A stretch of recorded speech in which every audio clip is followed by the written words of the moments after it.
Brian Flores met with the media, so I'm going to live react to it.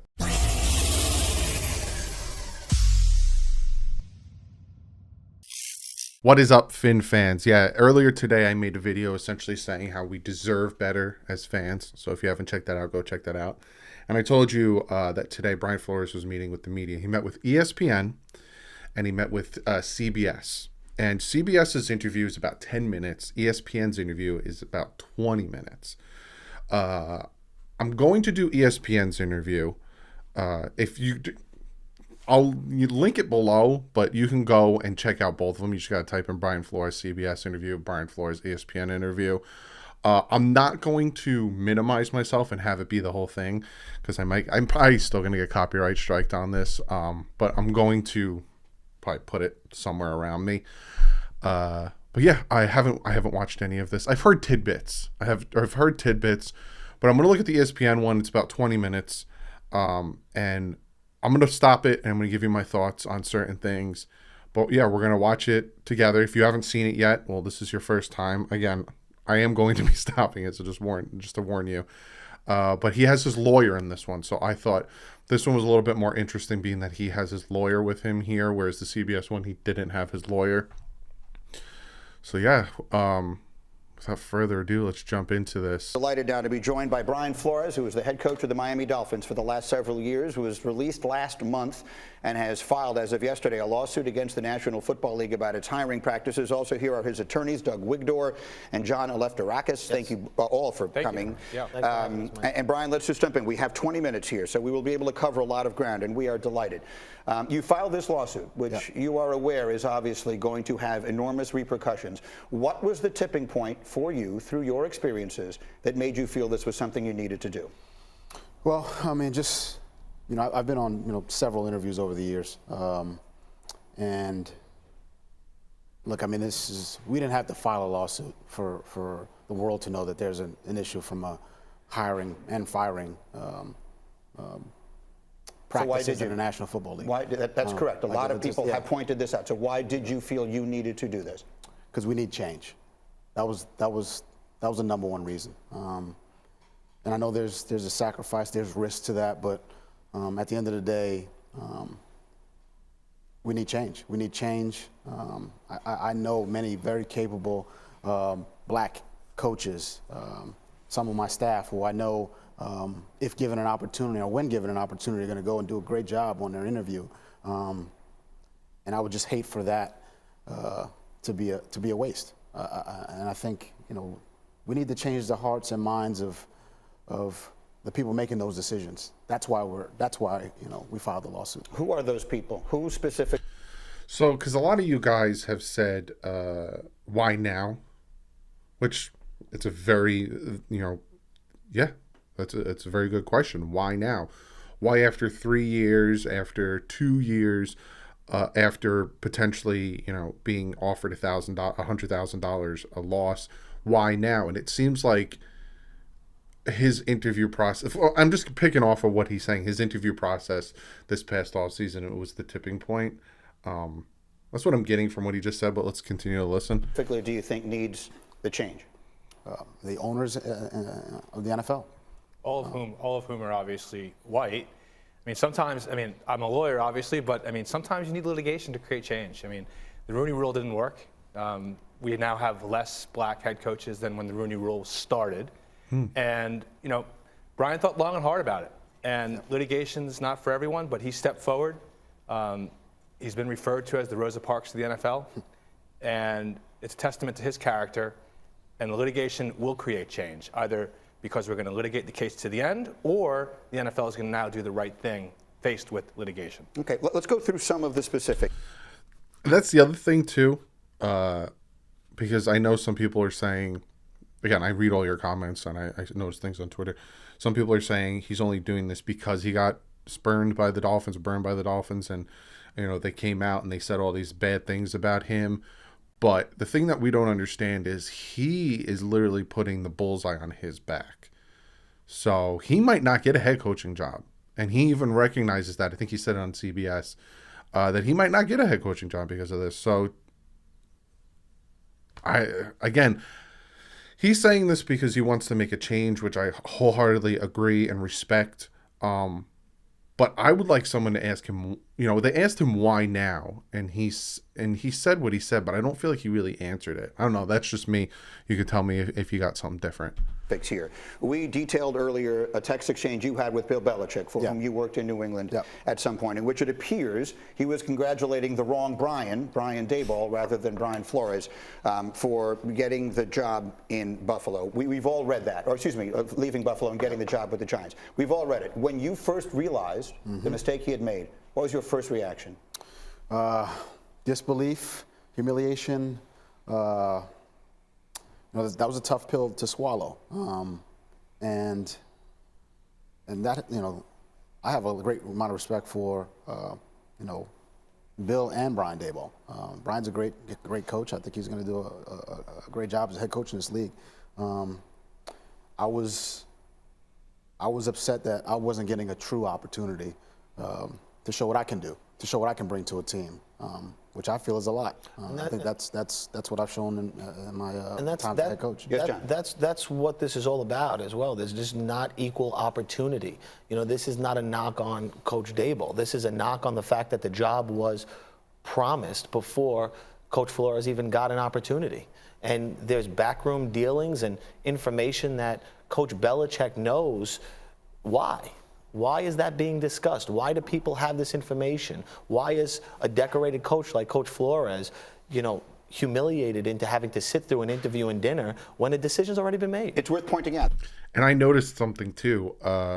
The whole Minnesota and Jim Harbaugh thing, right? Today, supposedly, they're flying up there to talk to Jim Harbaugh, and all these rumors, and everyone's saying, even Ian Rappaport's coming out and saying that it's Jim Harbaugh's job to say no to. It's Jim Harbaugh is going to be handed that job. Yet yesterday, they had a second interview with Patrick Graham, and they interviewed Leslie Frazier. But why have a second interview with Patrick Graham if you already know today you're going to go up and hire Jim Harbaugh? So that rubbed me the wrong way when I heard that. Not because I want Jim Harbaugh as the Dolphins head coach, but why? What's the point of bringing Patrick Graham in for a second interview if you already know you're heading up to Michigan to bring in Jim Harbaugh? It just rubbed me the wrong way. That the Giants said in their statement that Brian Flores was a candidate for this job up to the 11th hour. What is the response to that? Notice they don't say up to the time that he actually interviewed. So they don't even deny the allegation that we put forth, which is that the job had already been given to Brian Daboll. And so, Coach, I'm sure there are many watching who will wonder, why did you go on the interview at all? If you felt it was a sham, as you suggested in the lawsuit, why did you go? Because I believe that, innately people are good and are going to do the right thing. And there's no way to allow them the opportunity to do the right thing or do, or at least make it a fair situation unless I went there and showed them that I am qualified. I am a leader of men, that I am passionate about coaching and building relationships, and I'm gifted to coach. I mean, I am. I know that. I wanted to show them that, and I think they saw that in the interview. And Mike, one of the things that often happens when you're dealing with racial issues is people find a soft hiding place, a soft place to say, oh, you know what? Coach Flores didn't get the job because he did an interview. Maybe he took himself out of contention. And, Coach Flores having to put his best foot forward and go, hat in hand and just, interview, knowing deep down that this job was promised elsewhere. Aside from being humiliated, that's something that black candidates often are forced to do so that an image isn't portrayed or a stigma that, hey, you didn't go, you didn't follow through, you didn't do your part. Understood. But I would say, I think those text messages confirmed a lot of what a lot of us, black minority coaches already feel. That we're going into these, and they're shams. They confirm that. A lot of there's a belief, and look, that was just a mistake by Bill Belichick. We've all sent the wrong text message to somebody.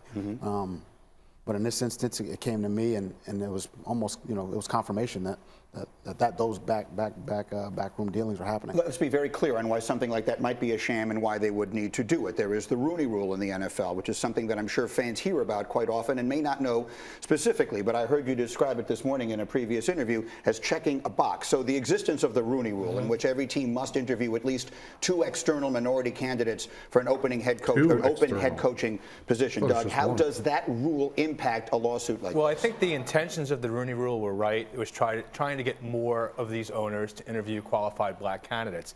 But when the team is interviewing a qualified black candidate and they've already made a decision, it shows prima facie evidence of intentional discrimination. It means that they've chosen a white candidate before they've even given the black candidate the opportunity.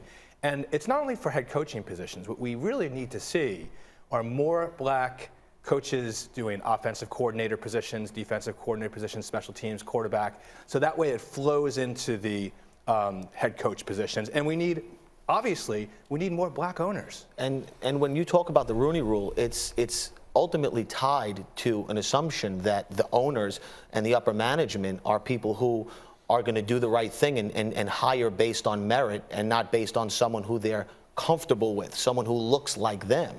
And that's what this is about. We've listed in our complaint a list of demands that we want to see, tying, hiring practices to performance. Hire a black coach, hire black executives, open up the process and provide objective evidence of what went into your decision-making process, so these decisions aren't done with the all white owners in backroom dealings with people who make them feel comfortable because they look like themselves. So you're saying a level of transparency that you believe does not currently transparency. exist. So that's one of the 3 specifics that you cite here of teams. That's the New York Giants. Let's go to the job that you did get in Miami. When you were the head coach, you allege in the lawsuit that the owner, Stephen Ross, approached you about tanking games to get a better draft choice and said he would give you $100,000 for every game you lost. As you can imagine, that obviously has enormous repercussions. What can you tell me about the specifics of that offer? How specifically did he state that to you?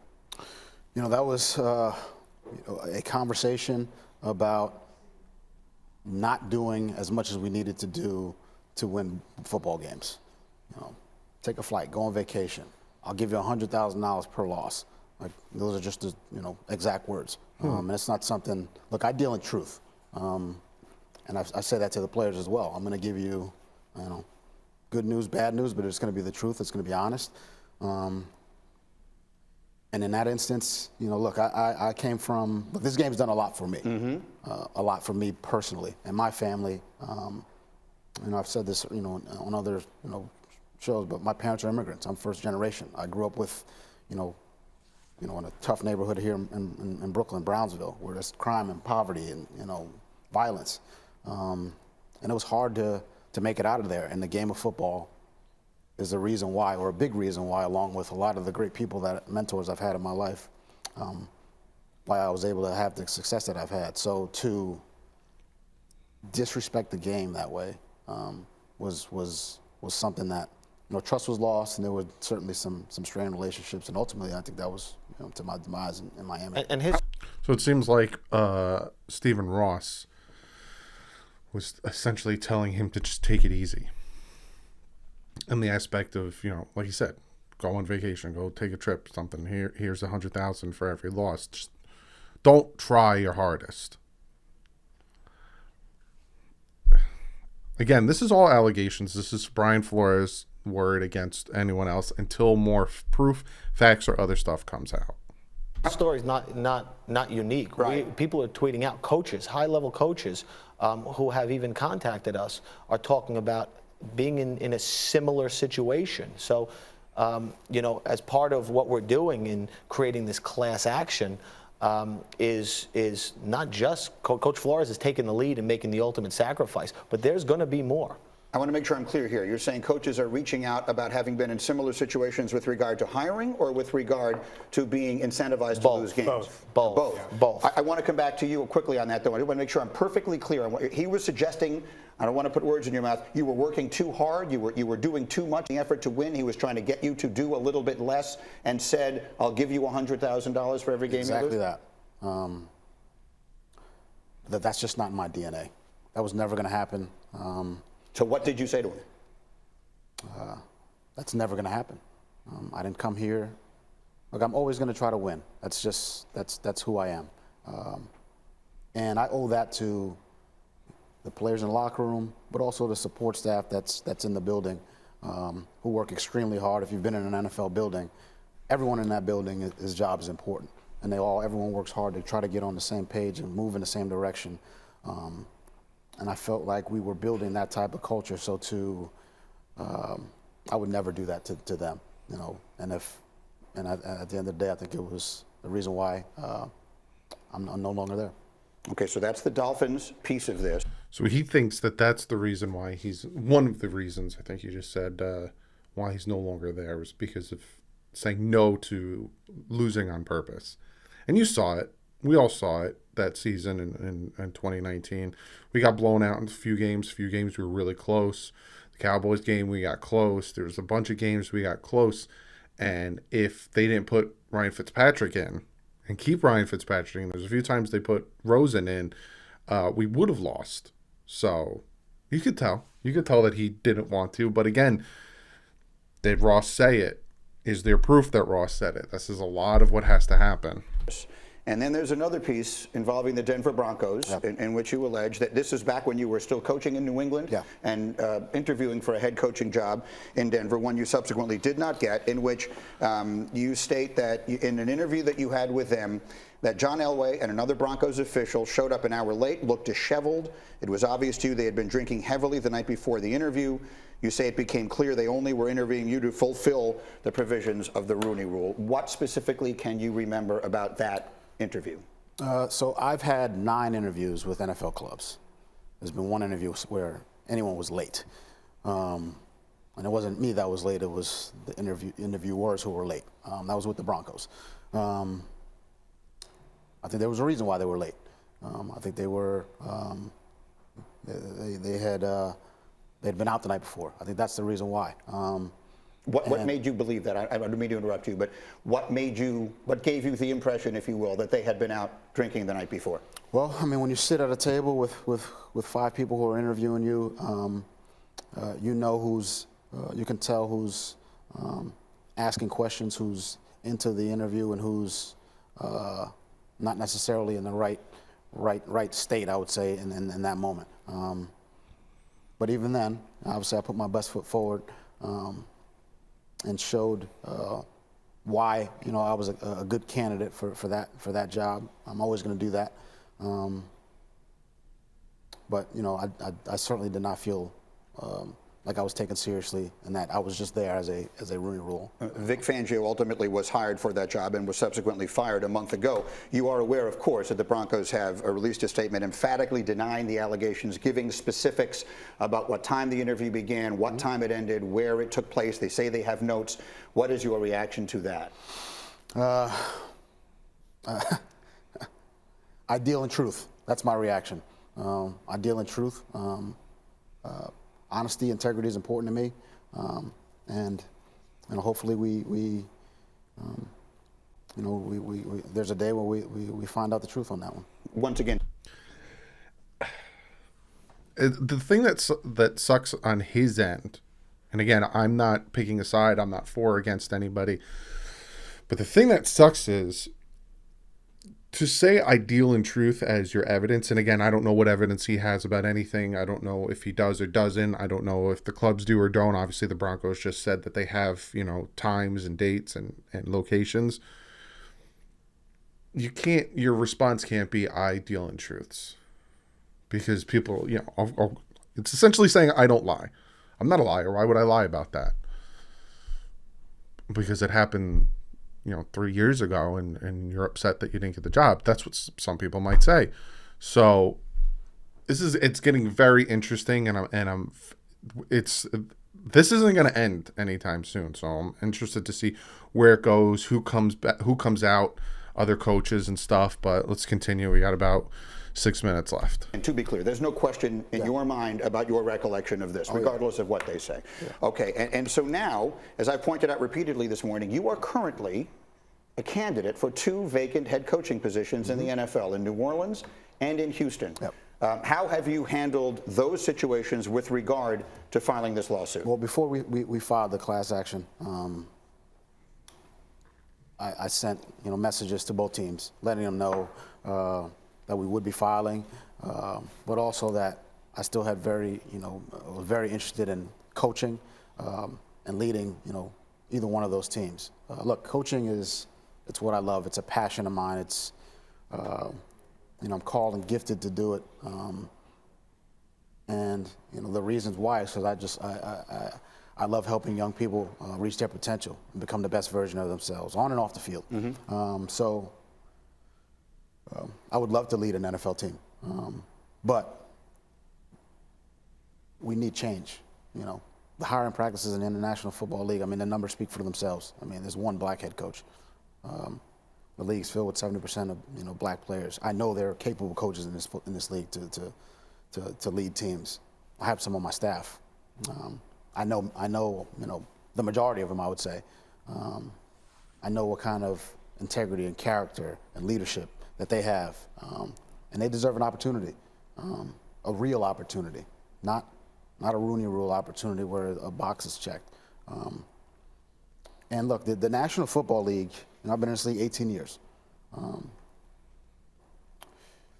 The National Football League is an example to the world. It really is. They have an opportunity. People follow the lead of the National Football League. They just do. That's how powerful this league is. So there's an opportunity here. There really is. Help and affect change amongst the black minority coaches in the National Football League, but it won't just be there. What is the opportunity? Specifically, Coach, what is the opportunity? What isn't happening that should happen in your mind? What would you like to see come as a result of this suit that you have filed? I would like to see the hearts and minds, and I say that, I want the hearts and minds of the people making those decisions to change in a way where there's more, I don't want to say what's the word I'm looking for. They want to or have a feeling to hire someone of color, that they can relate to that person, that they can build a relationship with that person, because I think that's a little bit of the issue. The familiarity isn't there. And I think we need to open up a little bit more, and there's an opportunity for that. That's a quick legal question, if I can here, because this came up earlier this morning. Should he be hired for this job, or one of these two jobs? How does that impact a lawsuit like this? Well, our lawsuit talks about terms and conditions of employment, talks about terminations, compensation. There are other people also involved. Of course, he got turned down from one of the biggest markets in the NFL with the Giants as well. So this lawsuit's not going away. But you know what? All of us share this as an opportunity. The NFL has this wonderful opportunity to actually forget about the denials, the legal denials and things like that. They have an opportunity to set the record straight, to make things right, to move forward and set an example for the rest of America. And you know what? As much as that's what we hope for, to help create change, their statement, which hopefully was just a knee-jerk reaction, they came out with a denial, and it's without merit. We filed a 60-page complaint rife with details of some serious allegations.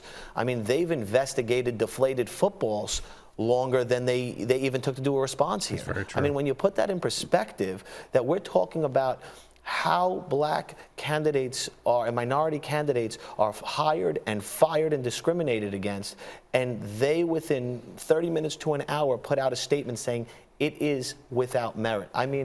The fact that they were able to do that, it's a real indication and an indictment of what's been going on and what we know through the numbers and just all of our experiences. I have 90 seconds left.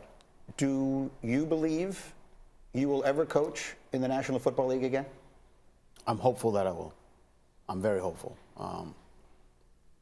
But I understand the risks of filing a lawsuit like this. But I am hopeful that I will. It's something I'm passionate about. But if change comes, and if I never coach again and there's change, it'll be worth it. We were in the green room before, and I was overhearing a call actually with your son. and his son, who I think is 9 years old, 8, yeah. 8 years old, was saying, "Daddy, are you going to get a job?" I mean, it's an 8-year-old kid, Yep. and hat goes off to you for standing up and believing in this. I've literally 30 seconds left. Is there anything else you'd like to say? Look, I mean, this isn't about me. This is bigger than football. This is about equal opportunity for qualified, black candidates, not just in football, but everywhere in all industries. Coach, I wish you luck. I thank you very much for making the time to come down here. Both of you. You have it. That's what he said and what happened on ESPN. Not much was given in the light of, it was just explaining certain things. Again, he talks, a lot of his, gripes are with it seems like obviously the Giants, the Denver Broncos, the Dolphins, it's more about that I'm going to pay you to lose when it comes to the Dolphins organization. But like the Broncos and the Dolphins, that's a 2019 thing. Giants is now a thing. And it seems like from what I'm getting, he's doing this now because what happened with the Giants was the final straw. Again, I'm assuming, I don't know, but 60-page litigation, class action lawsuit, and essentially, I talked about this in the last video and I couldn't remember the name. A class action lawsuit, people can join on this lawsuit. So Hugh Jackson supposedly saying stuff about the Browns, and supposedly there's other, like they said, there's other coaches that might jump on this lawsuit. They have to have proof for anything to happen, and from what I'm hearing, they do. They said, I think it was on the CBS one or on another interview. At this point, I'm not going to assume. I'm not going to assume anything, but all we can do is sit back and wait, see how this all pans out. The Dolphins are going to be talking to Mike McDaniel sometime in the next couple of days. Will they hire him? We don't know what's happening with Jim Harbaugh today. Again, breaking news happens. I'll get it to you. But comment below. Let me know what you think about this interview. If you checked out the CBS one, let me know what you think about that one. And if more things are updated about the Dolphins in this lawsuit, I will let you know. But other than that, guys, I will see you probably tomorrow in another video, if not the day after. I appreciate you guys. Thank you so much for watching videos, subscribing. I know I haven't done comment of the day in a minute. It's not going away. It's just so much going on right now. I'm trying to get you content as fast and as quick and as detailed as possible. So I am still doing Q&A, end of the year Q&A. I'm still doing the giveaway, and I still have a bunch of videos planned. So I'll see you guys soon. But like usual, stay classy and fins up.